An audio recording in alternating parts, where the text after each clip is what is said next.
Hello दोस्तों, स्वागत है आप सभी का महेश एकेडमिक यूट्यूब चैनल पर। तो जैसे कि आपके पेट और सुपर टेट की क्लासेस स्टार्ट हो गई हैं, सो अगर आप लोग की 2 क्लासेस हमने करा रखी हैं। अगर वो क्लास आपने अभी तक नहीं देखी है तो आप जाके देख सकते हैं, उसकी अलग से प्लेलिस्ट लगी हुई है। सो यहाँ आज हम बात करेंगे इकाई का अंक ज्ञात करने की। तो इकाई का अंक जो ज्ञात करना होता है, जो इकाई का अंक होता है आपका, जैसे कोई भी नंबर है, फॉर एग्जाम्पल यहाँ पर 346 लिखा है, मतलब 346 लिखा है। तो अगर हमसे इसमें पूछा जाए कि इकाई का अंक क्या होता है, तो जो संख्या के लास्ट वाला जो अंक होता है, अंतिम अंक जो होता है, उसे ही हम इकाई का अंक कहते हैं। तो यहाँ पर रूल नंबर फर्स्ट हमने लिखा है कि यदि किसी संख्या में अंतिम का अंक आपका होता है इकाई का अंक 0, 1 या 5 या 6 हो, तो इकाई का अंक वही संख्या हो जाती है। मतलब कि अगर 0, 1 या 5, 6 किसी भी संख्या के लास्ट में है, अगर उसका मल्टीप्लाई फिर से उसी संख्या से होता है, तो आपका जो इकाई का अंक आएगा वो वही संख्या हो जाएगी। फॉर एग्जांपल यहाँ पर जैसे लिखा है 240 गुणे 340। तो यहाँ जब हम मल्टीप्लाई करेंगे तो जो आपका इकाई का अंक आएगा वो आपका 0 ही आएगा। देन यहाँ पर एग्जाम्पल नंबर जैसे फर्स्ट ले रखा है हमने कि 6 × 6 = 36।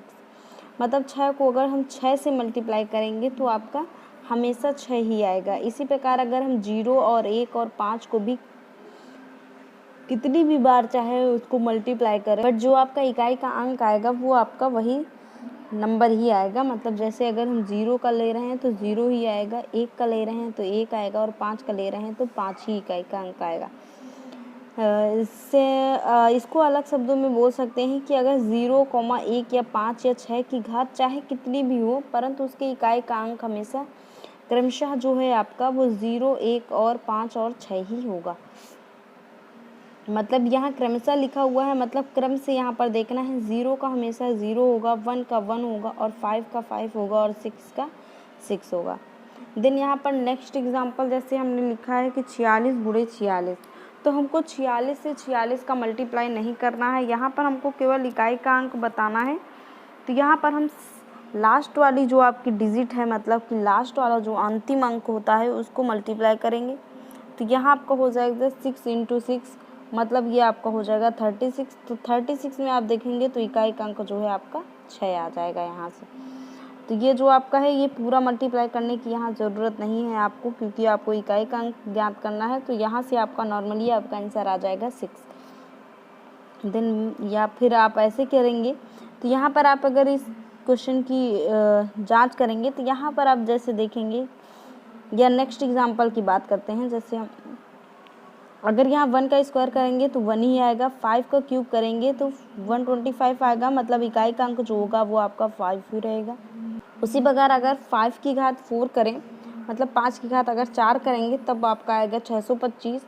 और 625 में भी देखेंगे आप तो इकाई का जो अंक होगा वो आपका 5 ही होगा। इसी प्रकार अगर 6 का क्यूब करेंगे तो आपका होता है 216। 216 में आप देखेंगे तो जो 6 है आपका इकाई के अंक पर है, तो यहाँ पर जो है आपका इकाई का अंक है 6 आ जाएगा। तो यहाँ अगर हमसे बोला जाए कि 6 की पावर 5, तो हम इसको मल्टीप्लाई करेंगे 6 × 6 × 6 × 6 × 6। तो यहाँ 6 का मल्टीप्लाई किया 6 से, तो ये आपका बन गया 36। 36 बन गया, तो 36 का यहाँ से 6 लेंगे, इकाई का अंक हमको ज्ञात करना है तो हम इकाई का अंक लेंगे, तो यहाँ से 6 हो गया। फिर इस 6 से मल्टीप्लाई करेंगे तो फिर आपका बन जाएगा 36। इसी प्रकार इसके 6 को लेकर इधर के 6 से मल्टीप्लाई करेंगे तो ये आपका हो जाएगा 36। फिर यहाँ का इकाई का अंक 6 लेकर यहाँ से मल्टीप्लाई करेंगे तो ये आपका फिर बन जाएगा 36। तो यहाँ फिर 36 से आप जो इकाई का अंक निकालना है, तो यहाँ पर से आपका 6 जो है वही आपका इकाई का अंक है। इसी प्रकार अगर हमसे ये पूछा जाए कि 10,005 की घात 238 में इकाई का अंक बताइए, तो यहाँ पर हमने भी बताया है कि 0, 1 और 5 और 6 के चाहे जितनी भी घात लगी हो, उनका जो इकाई का अंक होता है वो हमेशा वही संख्याएं होती हैं। तो यहाँ पर अगर हम बात करेंगे 10,005 की घात 238 की, तो यहाँ पर जो इकाई का अंक आएगा आपका वो 5 ही आएगा। 101 की घात 58 की बात करेंगे, तो इसमें आपका जो लास्ट डिजिट होगा वही आपका इकाई का अंक हो जाएगा। तो यहाँ भी आपका 1 हो जाएगा। 1 की घात चाहे जितनी की जाए वो मान हमेशा 1 ही होता है। फॉर एग्जाम्पल 1 का स्क्वायर करेंगे तब भी आपका आंसर 1 ही आएगा। 2016 की घात 382 करेंगे तब भी आपका 6 ही आएगा, जो आपका अंतिम अंक होगा। 5000 की घात अगर हम 100 करेंगे तो आपका आंसर 0 आएगा। देन जैसे कि आपका ये क्वेश्चन दिया होता है, मतलब कुछ मल्टीप्लाई में दिए होते हैं, कुछ घात में दिए होते हैं या फिर कुछ प्लस में दिए होते हैं। तो जैसे कि आपको ये क्वेश्चन दिया है तो आपको इस क्वेश्चन में पूरा सॉल्व नहीं करना है, मतलब कि आपको जैसे ये क्वेश्चन दिया है कि इनको ऐड करना है तो आप इनको ऐड करने मत बैठ जाना अगर उसमें इकाई का अंक पूछा है। केवल जो आपका लास्ट डिजिट दिया हुआ है उसको आप ऐड कर लीजिए। यहाँ पर देखेंगे आप तो 6 और 0 ये आपका बन जाएगा 6। इधर आप फिर 6 बनेगा, 6 में से 2 जोड़ेंगे तो ये आपका 8 हो जाएगा, 8 में 0 जोड़ेंगे तो 8 ही रहेगा। तो यहाँ से आपका आ जाएगा 8 जो है वो आपका इकाई का अंक आ जाएगा। सो यहाँ पर आपको इस क्वेश्चन को पूरा सॉल्व नहीं करना है, मतलब पूरा ऐड करने मत बैठ जाना, काफ़ी टाइम आपका वेस्ट हो जाएगा। तो यहाँ से आप डायरेक्टली कर सकते हैं, अगर इकाई का अंक पूछा जाता है तो आप डायरेक्टली यहाँ से कर सकते हैं। केवल जो अंतिम अंक होगा उसको ऐड कर लीजिए, बाकी जो आंसर आता है वही आपका इकाई का अंक हो जाएगा। देन इसी तरह का ये जैसे नेक्स्ट एग्जांपल है आपका कि 986 प्लस 382 प्लस 452 प्लस 500 में इकाई का अंक ज्ञात कीजिए। तो यहाँ पर भी इकाई का अंक बोला है तो यहाँ पर हम डायरेक्टली निकालेंगे। तो 6 2 आपका 8 हो जाएगा और 2 और 0 आपका 2 हो जाएगा, 8 2 आपका 10 हो जाएगा। 10 में से इकाई का अंक अगर हम देखेंगे तो यहाँ पर 0 आ जाएगा, तो यहाँ से इकाई का अंक आपका आ जाएगा 0। देन बात करेंगे रूल नंबर सेकंड की। तो यहाँ पर जैसे कि आपका रूल नंबर सेकंड हमने लिख रखा है कि यदि किसी संख्या का अंतिम अंक 4 तथा 9 हो तो इनका इकाई का अंक इस प्रकार से निकालते हैं। जो ये इकाई का अंक निकालते हैं, अगर आपकी डिजिट जो मतलब कि लास्ट वाली जो अंक होगा लास्ट वाला, उनका अगर मान 4 या 9 हो तो इकाई का अंक हम कुछ निम्न प्रकार से निकालते हैं। जैसे कि नंबर फर्स्ट है आपका कि यदि घात सम है तो इकाई का अंक 6 तथा 1 होगा। अगर हम बात करें घात सम की तो वहाँ पर अगर इकाई का अंक जो होगा आपका वो आपका होगा 6 या 1। वहीं अगर बात करें हम घात विषम की तो अगर आपका घात जो है विषम है तो इकाई का अंक आपका होगा 4 या फिर 9। तो आइए इस बात को हम एग्जाम्पल से समझाते हैं। तो यहाँ पर जैसे आपका फर्स्ट एग्जाम्पल नंबर लिखा है कि 4 की घात 86 में इकाई का अंक क्या होगा। तो यहाँ आप देखेंगे जो 86 लिखा हुआ है यह एक सम है, तो यहाँ पर 86 जो है आपका सम है, तो इकाई का जो अंक होगा आपका वह आपका 6 होगा। ये जो 6 लिखा हुआ है आपका, अगर 4 की घात कोई भी सम संख्या होती है तो आपका 6 आ जाता है, बट अगर 4 की घात विषम होती है तो आपका 4 आता है, और अगर 9 की घात सम होती है तो आपका 1 आ जाता है, और अगर विषम होती है तो 9 आ जाता है। ये आप इसको हम सुप्रूव करते हैं। जैसे कि 4 की घात 1 है तो ये आपका बनेगा 4, मतलब विषम हो गया तो आपका 4 आ गया। ये देखिए अगर विषम है घात तो आपका 4 आ जाएगा। 4 की ये जो 6 और 4 है ये 4 की बात की जा रही है, और 1 और जो 9 है वो उसमें आपकी 9 की बात की जा रही है। फॉर देन अगर बात करेंगे हम 9 की, तो 9 की घात अगर 1 करेंगे तो ये आपका 9 आ जाएगा, और 9 की घात 2 करेंगे तो ये आपका आ जाएगा 81। तो मतलब अगर सम घात होगी तो 1 आएगा और विषम घात होगी तो 9 आ जाएगा। देन बात करेंगे नेक्स्ट एग्जांपल की। तो नेक्स्ट है आपका कि 9 की घात 33 में इकाई का अंक बताइए। तो यहाँ पर जो 33 है आपका वो एक विषम है, तो यहाँ पर जो इकाई का अंक आएगा आपका वो 9 आएगा। इस बात को आप ध्यान रखिएगा। ये जो 2 लाइनें लिखी हुई हैं आपकी, ये बहुत ही इम्पोर्टेंट लाइन है। इनसे आप 4 और 9 का इकाई का अंक प्राप्त कर सकते हैं, आपको ज़्यादा सॉल्व करने की आवश्यकता नहीं है। देन यहाँ पर अगर बात करेंगे 1099 की घात 684 की, तो यहाँ पर ये सम संख्या है, तो यहाँ 9 की घात अगर सम होगी तो यहाँ पर आप देखिए पहले 9 की घात सम की बात की जा रही है, तो 9 की घात अगर सम होती है तो यहाँ पर 1 आता है। तो यहाँ पर आप आंसर देखेंगे अभी 1, ये देखिए यहाँ पर जो आपका आंसर है वो आपका इकाई का अंक जो आ रहा है वो 1 आ रहा है। यहाँ पर भी 9 है और घात सम है तो यहाँ भी 1 आएगा। यहाँ पर 9 है लेकिन यहाँ घात जो आपकी है वो विषम है।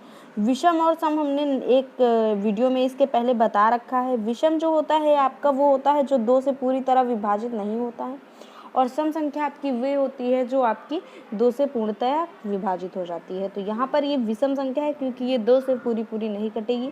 तो यहाँ पर विषम संख्या है, तो यहाँ पर आपका आंसर हो जाएगा इकाई का जो अंक निकल के आएगा वो 9 निकल। देन बात करेंगे अगर जो शेष संख्याएं हमारी बची हुई हैं, शेष संख्याएं आपकी बची हैं 2, 3 और 7 और 8। बाकी 0, 1, 5, 6 का हमने पहले वाले नियम में बताया था और दूसरे नियम में आपका 4 और 9 का बता दिया है। तो यहाँ पर आपका बची हैं संख्याएं जो आपकी बची हुई हैं 2, 3 और 7 और 8। तो इनके लिए कुछ नियम हैं, जैसे कि फर्स्ट नियम की बात करें तो सबसे पहले घात संख्या में 4 से भाग दे देते हैं, उसके बाद शेषफल ज्ञात करते हैं। फिर जो आधार संख्या की होती है, इकाई के अंक पर शेषफल का घात लगाकर उत्तर ज्ञात कर लेते हैं। ऐसे आपको आई थिंक ये समझ में नहीं आएगा, तो आइए हम इसको एक एग्जाम्पल से आपको समझाते हैं। यहाँ पर देखेंगे आप, जैसे कि आपका दिया हुआ है 523 की घात 200, तो यहाँ पर 523 की घात 252 दिया हुआ है। तो हम आइए इसको भी, ये जो आपका दिया हुआ है रूल, इसको भी इम्प्लीफाई करते हैं। सो यहाँ पर जैसे आपका दिया हुआ है कि यहाँ 523 की पावर 252, तो यहाँ हमने देखिए फर्स्ट में लिखा है कि घात संख्या में 4 से भाग दें। यहाँ पर 4 से भाग इसलिए दिया जा रहा है क्योंकि किसी भी संख्या, जैसे फॉर एग्जांपल यहाँ 2 का करेंगे तो 2 की घात 1 बराबर आपका 2 होता है, 2 की घात 2 बराबर आपका होता है 4, 2 की घात 3 बराबर होता है 8, 2 की घात 4 बराबर होता है आपका 16, और अगर हम 2 की घात 5 करेंगे तो ये आपका आ जाएगा 32। मतलब यहाँ पर देखेंगे 2, 4, 8, 16, उसके बाद जो आपका ये जो आपका इकाई का अंक है ये सेम यही पैटर्न अपनाएगा, 32 हो जाएगा, फिर इसके बाद 64 हो जाएगा, मतलब ये 4 हो जाएगा।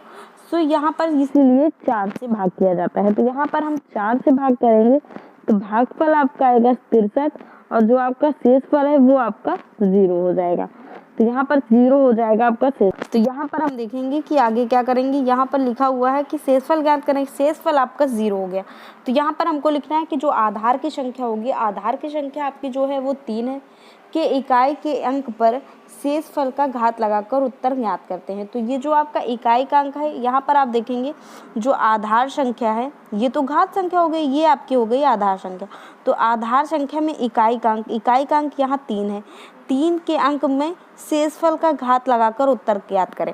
तो यहाँ पर आप देखेंगे तो जो शेषफल है आपका वो 0 आया है, यहाँ देखेंगे आप 0 आया है। तो 0 अगर आता है शेषफल आपका, तो वहाँ पर हम घात की जगह लिखेंगे 4, क्योंकि 0 नहीं लिखा जाता है, तो यहाँ पर आपका घात की जगह पर आपका 4 हो जाएगा।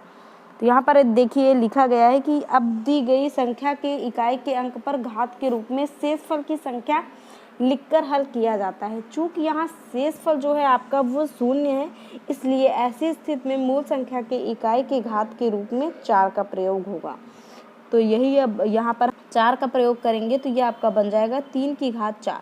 तो 3 की घात 4 का मल्टीप्लाई करेंगे तो यहाँ पर आपका 3 त्रिका 9 और 3 9 आएगा, यहाँ से 9 त्रिक 27 हो जाएगा। 27 का 7 लेंगे और 7 का मल्टीप्लाई करेंगे 3 से तो 21 आ जाएगा। 21 में से 1 आपका जो है वो इकाई का अंक हो जाएगा।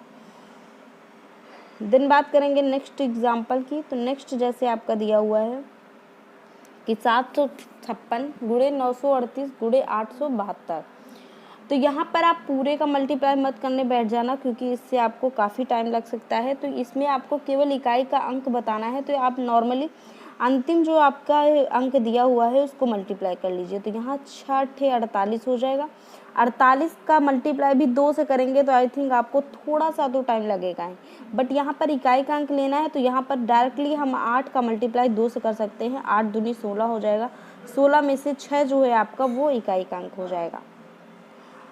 देन बात करेंगे नेक्स्ट एग्जाम्पल की, या फिर इसको ऐसे भी आपको अगर 6 से मतलब ये टेबल्स याद हैं तो आप नॉर्मली कर सकते हैं। 6 गुणे 8 गुणे 2, 6 48, 48 दूना 96, 96 में से 6 इकाई का अंक आपको ज्ञात करना है। तो आप जितना भी शॉर्ट कर सकते हैं उसको तो आप कर लीजिएगा, तो उससे आपको इकाई का अंक जल्दी